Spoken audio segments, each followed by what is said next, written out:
Hello and welcome to the Sound on Sound recording and mixing podcast with me, Sam Ingalls. Today I'm absolutely delighted to be joined by a special guest, recording and mixing engineer and producer Bob Clearmountain.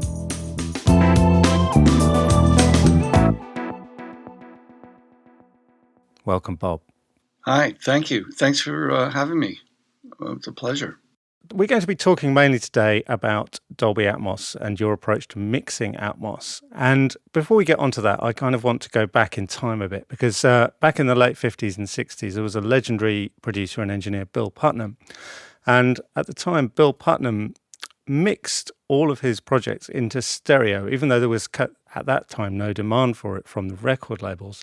And then later on, I believe he made a lot of money when they suddenly decided they did need stereo after all. And for a number of years, I gather you've been doing something a little bit similar in that you've been not only mixing all your projects in stereo, you've also been mixing them in 5.1, is that right? That's correct, yeah. So why have you been doing that? I mean, is there always a demand for these 5.1 mixes, or is it just something you do for archival purposes? Well, the first few years when, 5.1 was a thing for about a minute back, it was like 20 years ago or more. I didn't want to know from it because I thought, Jesus, people have trouble getting 2 speakers in phase, much less 5, or 6. And but my wife, Betty, from Apogee Electronics, of course, said, oh, you should be doing this because this is the future. I'm like, oh, okay. And so I woke up in the middle of the night one night because I mix it on an analog desk, of course. I figured out how I could do that, how I could modify the desk and figure out a signal flow that would work. But I figured out a way that I could do it simultaneously while I'm doing the stereo. So it really only added about maybe 10 minutes tops to the time it took me to do a stereo mix, because it's just, I was doing it pretty much simultaneously. And of course, the popularity faded out. There's a few records that came out that they put out the 5.1 versions on Blu-ray. And but it was so easy to do and so much fun, and I really enjoyed the way it sounded and just doing it, that I just kept doing it. And so up until Atmos came along, I've got a whole server full of 5.1 mixes, pretty much that go along with every stereo mix I've done. And are many of these actually out there in the world for people to listen to? Not many, no, just the ones. I mixed a record a few years ago for a guy named Michael Marquardt. His band is called A Bad Think, and not real popular, but the guy's really good. He's a great songwriter and a great instrumentalist.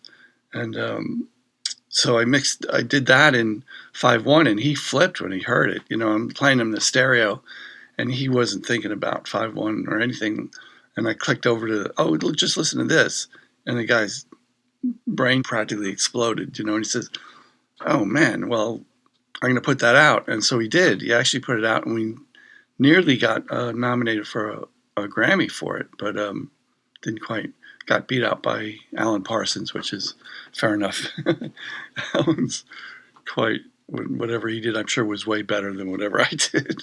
I mean, that was really the only one in the recent years that I think anybody, other than BMG called me a few years ago and asked me to do a 5.1 remixes of Bob Marley's Greatest Hits album, the Legend album. And so I did that. And that came out, unfortunately, didn't get promoted at all. And so not many people knew about it. But everybody that's heard it just flipped and just loved it. And that was really fun, too. And I play it for people all the time when I have guests come over. And it's, oh, you've got to listen to this. Well, I hope we'll come on later on in this podcast to talking about how you've adapted your hardware sort of workflow to be able to mix in surround and in immersive audio. But what about the other aspects of the studio? I mean, you need to be able to suddenly put a surround monitoring system in a space that presumably was originally designed only for stereo. Was that a big disruption? A little bit. It was interesting in the early days. I was involved in a paper about the proper way to set up a 5.1 system for mixing, along with a bunch of other engineers like George Massenburg and people like that. And I remember there was a big discussion about, where do you put the rear speakers? what's the angle in relation to the center? And I said, man, I put them where nobody will bump into them, because it's awkward. All of a sudden, I'm in this room, and it was certainly, like you say, it wasn't set up for that at all. So I have no soffit mounted speakers at all. I'm just using basically large bookshelf Dynaudio BM15As, and they're on speaker stands, and they're the only place that I could fit them, and it works perfectly. It's been fine. And is that just blind luck, or did you have some kind of super high-end designer come in and position them and tune the room? No, it's just luck, I think. And, it's basically a home 5.1 system is not going to be, the speakers aren't necessarily going to be in the exact right place. I have a system upstairs in my living room, and they're on the floor on either side of my fireplace, and they're, it's not even close. But, and so as long as they're equidistant, or at least they're, the levels are all set so that we're in the listening position, the mixing position, they're all equal. That's the basic thing, and they're pointing towards you. So when Atmos came along, were you then thinking, okay, I've done all these 5.1 mixes that nobody's hearing. What do I really want to get into this as well? Is this going to be any different? Well, it was interesting because I had mixed the first 3 albums from a group called The Band, who were really popular back in the 60s, for each of these albums' 50th anniversary in 5.1. BMG asked me to do it, and Robbie Robertson from The Band, they asked me to do that. And so those are some other things that actually did come out in 5.1 recently. And but for this one, the 4th one, which is called the Cahoots, they called up and they said, okay, for this one, could you do an Atmos mix? And I hadn't upgraded anything.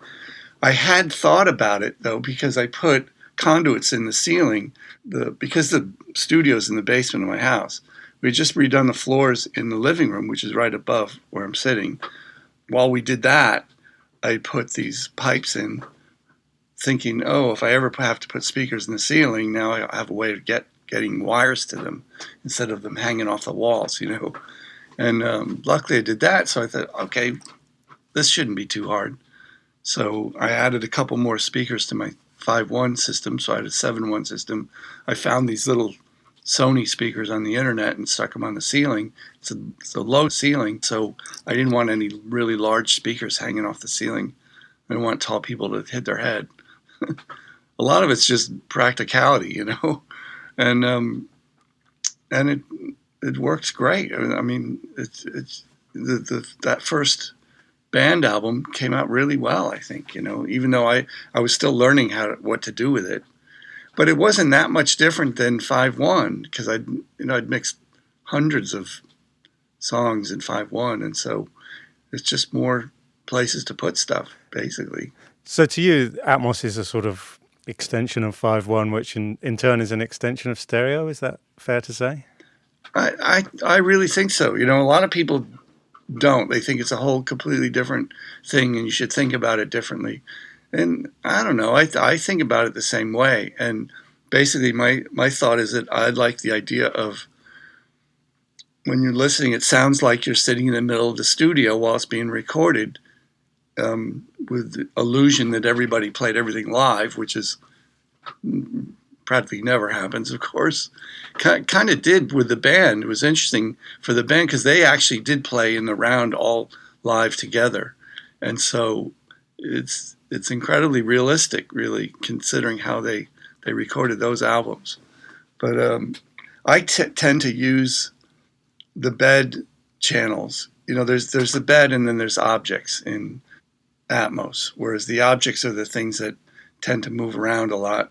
I mean, it's really designed for movies, so it's designed for jet planes and helicopters and rockets and bullets flying past your head. Well, there's not a lot of that in the records that I mix. I mean, maybe in other people's records, but and so things are pretty stationary. So there's not a lot that moves.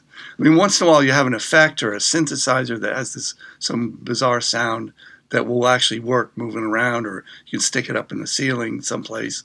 I mean, one of the first demonstrations I ever got of Atmos was it was a Marvin Gaye song, and it sounded pretty good when it came on. And then all of a sudden, the horn section was coming out of the ceiling.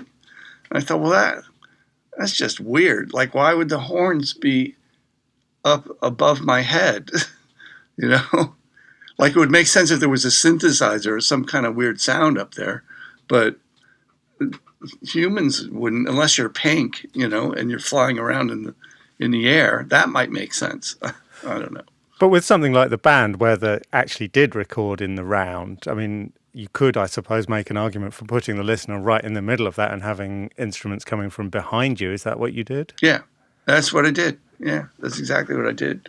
I mean, some of the early stuff, 4 of the songs in the Big Pink album were 4-track. And so, okay, what are you going to do with 4 tracks? You just sort of spread them around, you know? I mean, there was a bit more to just, you know, I didn't put each instrument in a different speaker, but, you know, kind of did a lot of little tricky stuff to make it work. So, I mean, given that in an Atmos system you've got something like 12 or 13 speakers and you've got 4 tracks, presumably you're having to somehow spread out these mono signals across multiple speakers. How are you doing that? Just through panning? Well, a lot of it's with effects, you know, with ambience, especially with Atmos. You know, I usually have a quad ambience or a reverb in the ceiling, and that kind of makes the whole picture a little bit bigger. You're not necessarily that aware of it. It's just that if you turn it off, you realize, oh, what happened to that? Oh, the room just got smaller, you know, and things like that. I mean, I will fly things around once in a while, you know, if it's some crazy psychedelic guitar solo, you know, that might, you know, take a little trip around the room, things like that. But yeah, I mean, mostly it's I don't know. I mix a lot of live concert videos and live albums. You know, maybe half the stuff I normally do is live performances, and that's usually just the band on the stage, which are in the front 3 speakers mostly, and the rest of it's audience and ambience.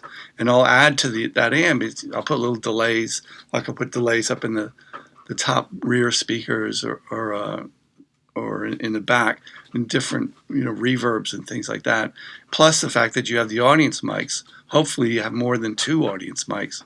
Some of the older stuff. I just did the Stones album, this El Macambo from Toronto. It was recorded in '77. Of course, it was just a stereo audience track back then. It was on Analogue. And so those I put in the sides and then delayed them to the rears a little bit, which at first I thought, man, is that going to work? Is it just going to sound like a delay? And it actually doesn't. It works pretty well. You know, I think I actually crossed it too. Well, I suppose you're recreating an actual sort of psychoacoustic effect that when you're in that hall, you're hearing a slap back off the back wall from the PA system. Exactly. From the audience.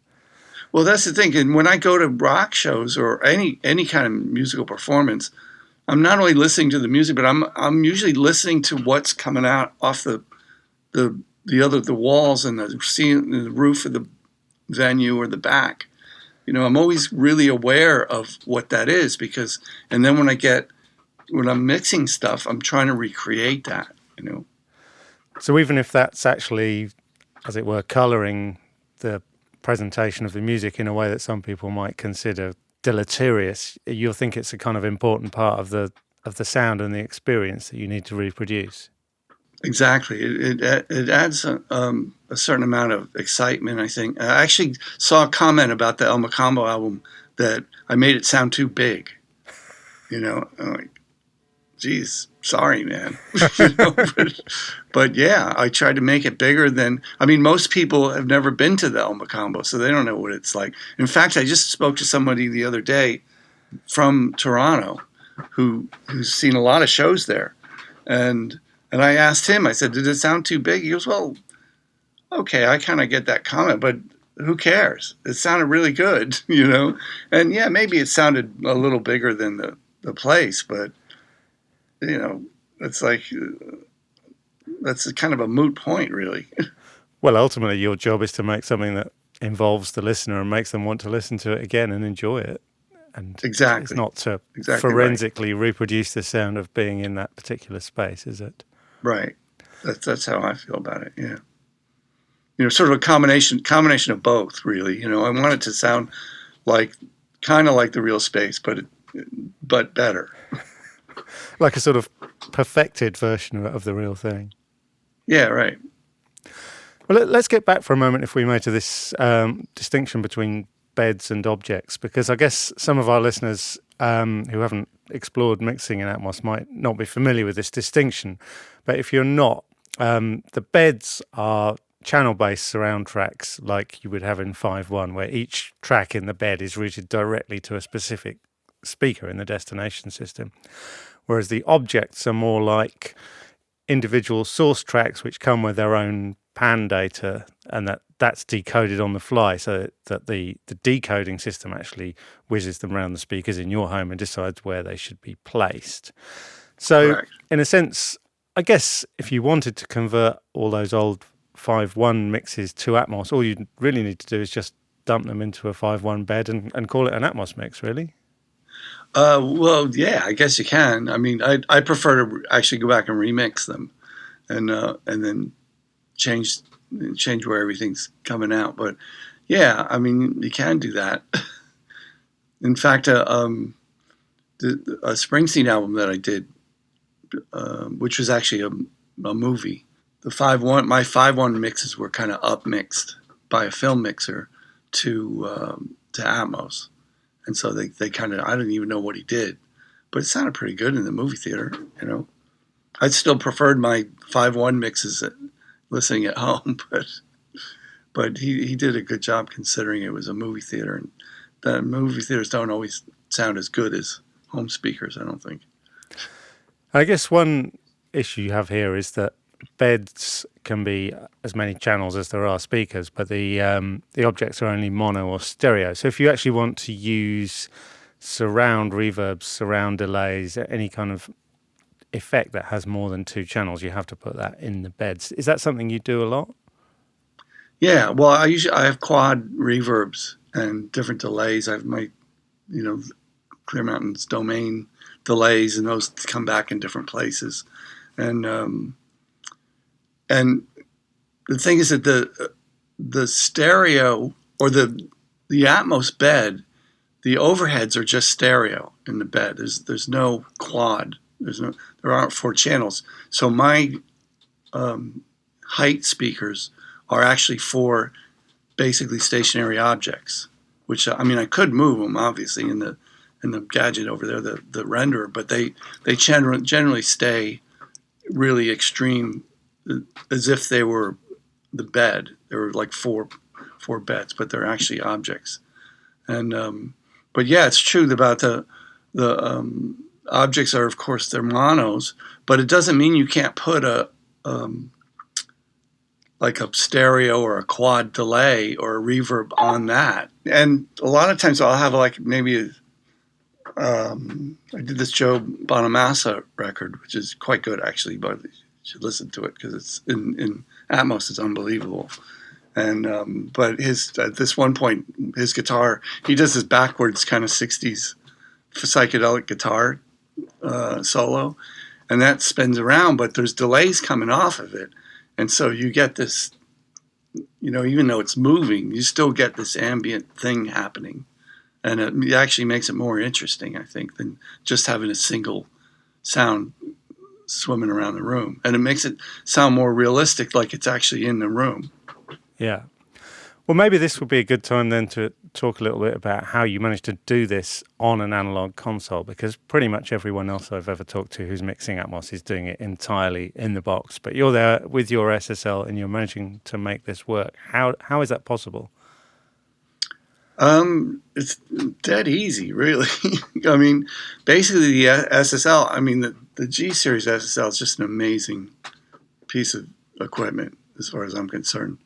And it sounds incredible. But it's got, most inline consoles nowadays have your main fader, and then you have a small, like a monitor fader, where they call it a monitor fader.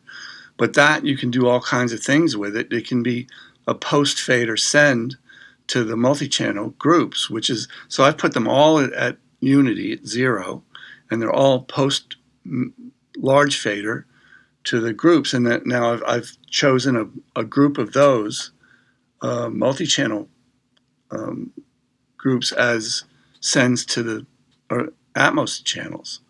And in fact, if you go on my website, there's a little diagram of how I do it. And it works pretty well. And I set it up in a way that I can have a static pan between any pair of speakers. You know, I can pan something between the center and the left front, or the left front and the left side, or the left side and the left rear, or something like that. It's like any pair of speakers I can pan, because the way that works, and well, most, not just the SSL, but Neves and most of them, is you can pan between odd and even buses. And so if you arrange them the right way, you have a lot of versatility. So simply by assigning a channel to the right multi-track group bus, you can then say, well, it's going to be in those two speakers or those two speakers. Yeah, or one speaker or whatever, you know. And then I'll have I have 2 extra buses. I mean, because this console has what they call a Bluestone mod. So instead of 32 buses, it's really only got 24, because the last 8 are now aux sends. So, and then I have the first 3 are also effects sends, and they do different things. There are subgroups for effects sends and various other things that I do. But so I only have 2 extra after all that. And so those are my sort of floating objects. Actually, I could have 4, but the way I mainly have 2 or 3. And so I can have 2 or 3 things moving around. But I think one time I've used both of those, you know, so far, after mixing like 10 albums in Atmos. So this doesn't come up very much for me. I mean, I've heard mixes. A friend of mine came over. He had done a mix in a box, and it was mostly electronic music. It was a female singer, but it was all, the rest of it was basically EDM, you know, and they had stuff flying all over the place, you know, and things going mono and then surround and back and forth and spinning, and it sounded amazing. I mean, I was really impressed. It was totally the opposite of anything that I would ever do, but I loved it. You know, I just thought, this is really cool. And it's nice that there's so many different ways of approaching this, you know, and I mean, some of them aren't so good. This particular thing was really impressive. This guy named Jonathan Morrison. So there's so many options, and it's just fun, I think. Well, one thing, again, there's quite a lot of sort of debate about in the Atmos world is whether it's okay to use the center speaker for centrally panned sources like vocals, because a lot of people seem to advise that you shouldn't really do that. That's only for dialogue in movies, and that if you want something center panned, you need to pan it to the front, left and right, and then you get a phantom center presentation of that source. I gather that's not your approach. That's just silly, I think. I think that's absurd. Because one of my favorite things is the center speaker. Because the nice thing is when you anchor stuff to speakers, especially the center, and you put the vocal and say basically the drums or whatever, the snare drum and bass drum, you can walk around the room and it doesn't move. If it's just phantom, you walk over to the right, and now the whatever your phantom center follows you to the right, just like it does in stereo, and which is one of the drawbacks of stereo, I think. But when you put it in the center, no matter what, I like actually walking around the room. I play a lot of stuff for people, and I'll stand over here on the side between the right side and right rear, and the picture still stays the same. I mean, the balances are different, so I'll be hearing more of whatever's coming out of those speakers, but everything's still in the same place, right? The vocal's still coming from the center. I love that. I mean, I do a little divergence where I put a bit of it like down about 15 or 20 dB in the left and right. So it's not totally in the center, but basically you'd hardly even notice that. It just makes it a bit fuller sounding that way. But I think I'm a big fan of the center. One problem is that some labels, they don't like you to do that because then people can strip out the vocal by itself and then do their own little tricks with it or whatever. But I don't know. I don't concern myself with things like that. That's somebody else's problem. And but I just think that's one of the nice things about 5.1 and Atmos. So will you put vocal effects in the center channel as well, or would you typically spread those wider than the vocal itself? Usually not. Usually most of my effects are stereo or quad or more than that. But once in a while, I mean, sometimes on a rock song where you want to just like a slap, like an old-fashioned 50s or 60s type slap, I'll just stick that in the center, or maybe I'll use a spring reverb to get like a real kind of lonely sort of a sound on a vocal, where I'll just tie that in with the vocal right in the center. Once in a while, just specific effects I will sometimes put in the center, but everything else, like I don't have any 5.1. I don't use any 5.1 reverbs. To me, reverb is not coming from where the voice is, or I really enjoy spreading the effects around. That's why I have trouble understanding how people mix Atmos from stereo stems, and that happens a lot, where you'll have a drum stem or a vocal stem where it's got all the effects built into the stem.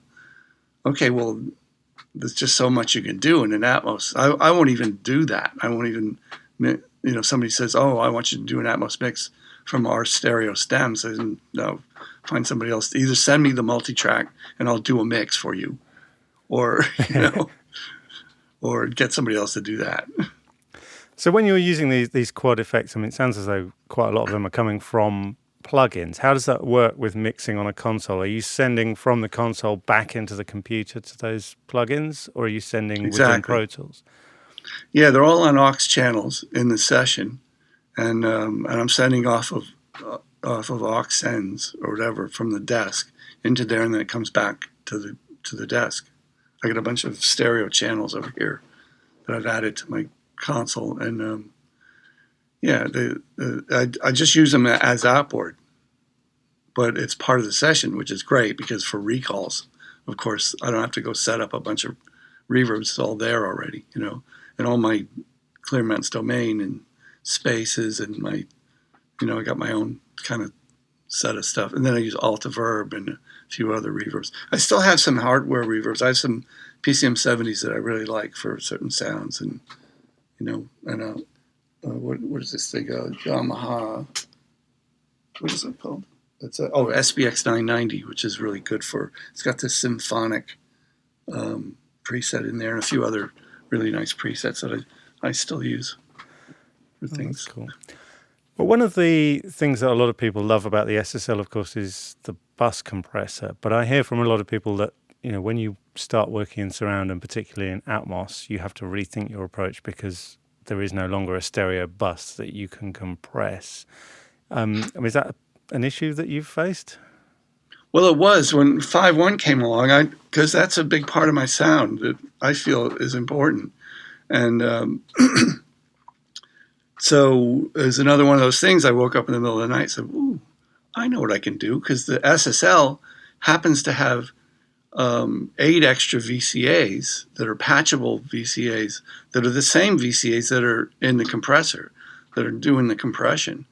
And so I thought, well, I'm sure there's a way I could hook this up so I could use them for my surround mix. So I went to my friend Lucas Vandermeer over at Apogee, and he said, yeah, sure, we could just stick a little op amp in there, and we can slave the patchable VCAs off of the bus compressor. So as long as I have a stereo mix going into the main stereo bus compressor, then the surround compressor is just following along, and it worked quite well.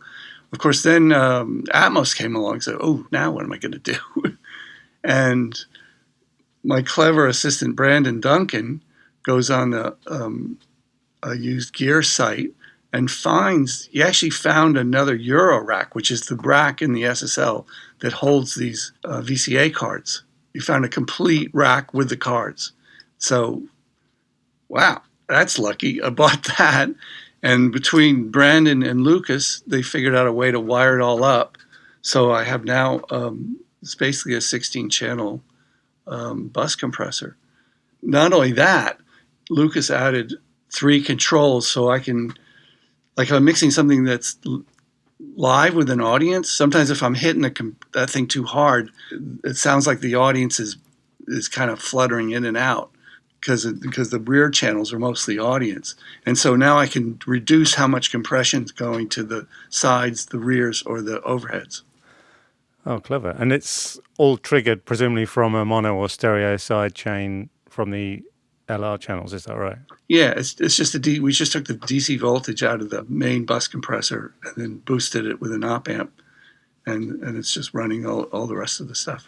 And it sounds really good too. That's the thing that's nice. I still have that same sound, that same exciting compression sound that the stereo bus compressor adds. And do you always have the attack release ratio settings the same for everything, or do you vary them? It's mostly the same. I mean, I change the ratio occasionally depending on, like, if it's a ballad, I'll do less. And then if it's a rock song, I'll go between, I think, 2-to-1 and 4-to-1, and then just the threshold control. But the attack and release usually stay pretty much the same. I mean, once in a while I'll change it depending on the music. Do you like them to go fairly fast then? I do.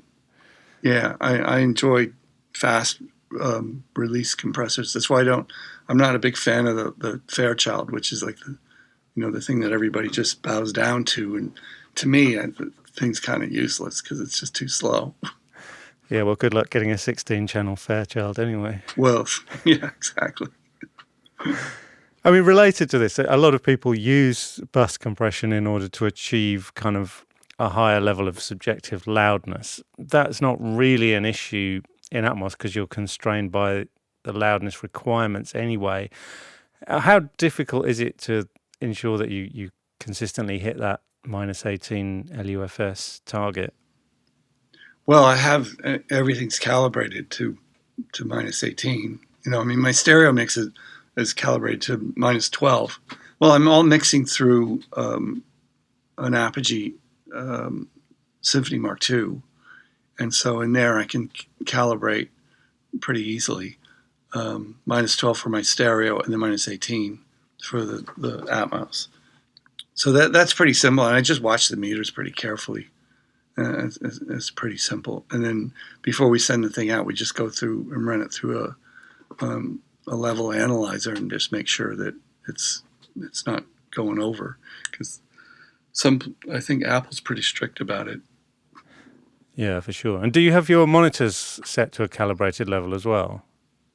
No, I vary them constantly, because I figure people at home, some people are listening to headphones. Well, most people are going to be listening to Atmos on headphones, but people listen to all kinds of different things at different levels. So just calibrate. It's not like if you're mixing a movie, where movie theaters are supposedly calibrated to 85 dB or whatever it is, which is not true. I think they push it a lot higher for the big blockbusters.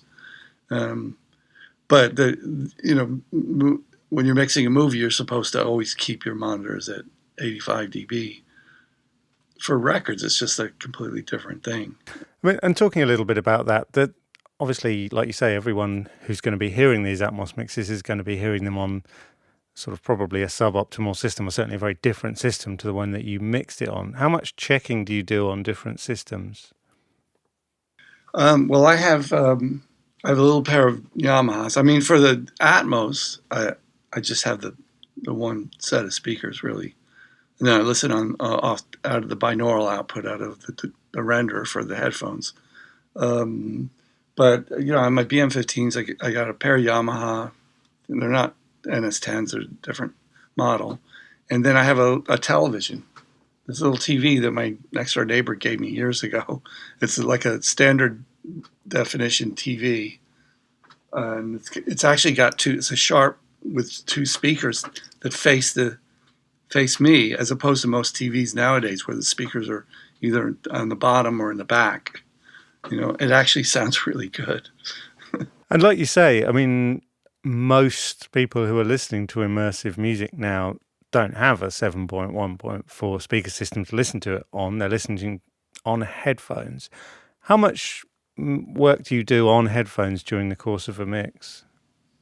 Not that much. I mean, I'll check it to make sure it sounds okay, and I'll A/B it, which is really easy because of the way the Symphony Mark II works. It's really easy to A/B between my stereo mix and the Atmos mix, or the binaural or whatever.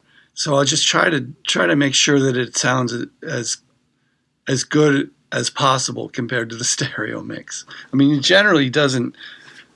It does a funny thing with the binaural because it's trying to make things sound like they're coming from behind you or above you or whatever, and so it tends to mess with the frequency response a bit, and so it's difficult because things, if you set them too far, it has all these binaural settings that you can set, like off, near, mid, and far for each of the channels, and the farther you set things away, they sound kind of dull. It actually adds a little bit of ambience, which is really disconcerting to me because I'm kind of a freak about my effects and ambience, and I don't really like the recording medium making decisions like that. And so I kind of keep that to a minimum. And so I actually try to make the binaural mix sound as close to the stereo as I can make it. What else frustrates you about Atmos as a medium? How much time do we have? I mean, there's a whole bunch of stuff. First of all, I wish these home audio manufacturers would come up with a way for people to set this up in their living rooms. It's easy and it's wireless. I mean, there's a couple companies that are starting to do that. Sonos, I have this Sonos system that's a sound bar, which is basically three speakers, I think, and then it has a speaker that points up at the ceiling for the height, and a sub, and then these two little Model 1 speakers, which are great. I mean, they sound great. The system sounds really good. It's basically a 5.1 system, though. I tried to play something off of Apple Music the other day in surround, and I've gotten it to work before because you have to plug in an Apple TV, and you have to have a TV with an ARC output, and there's this whole thing that you got to go through, and I couldn't get it to work. I mean, it would only play stereo. I went on Apple Music and found all these that were supposed to be Atmos. I had all the settings the way they tell you to set them. I don't know how to do it, and if I can't do it, and I'm a recording engineer, right? And how does some just home person figure out how to do this? I don't know. So that's the biggest complaint. I wish people could hear it the way we're mixing it. And very few people will ever hear it that way unless something changes, unless somebody gets it together and makes this work easier, And you shouldn't have to be a graduate of MIT to be able to play something back, That's my biggest complaint. There's a lot of little things. Once you're in the renderer, if you try to play an ADM file back in the renderer, it's got no controls. It's got play and stop, right? And so to start something, if you want to hear something in the middle, you have to type in a timecode number. And that's really stupid. Are you kidding me? Why doesn't it have something like on a QuickTime file? with a little bar where you can move stuff. It's the only thing that you don't have any control over the playback. There's a few things in the render that's really strange that if you do a down mix to 5.1, which it does pretty well, actually, that's nice.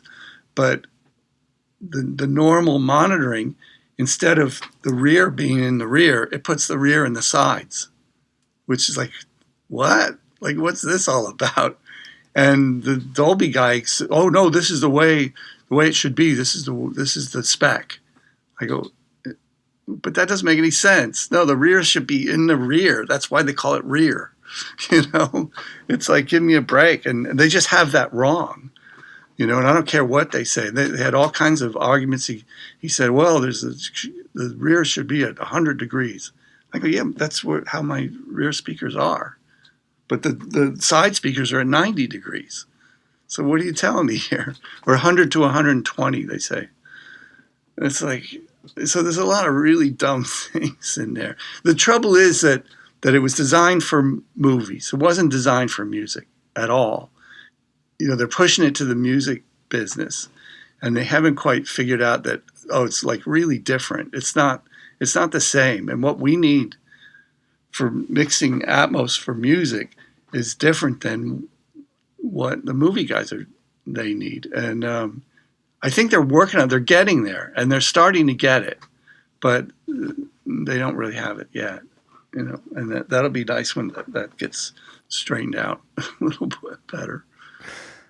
Well, Bob, thank you so much. It's been amazing talking to you. I don't want to end this podcast on a negative note. So let's say someone is lucky enough to hear your mixes exactly as you intended in a really great Atmos monitoring environment. What would you recommend they go and listen to, and what should they listen out for?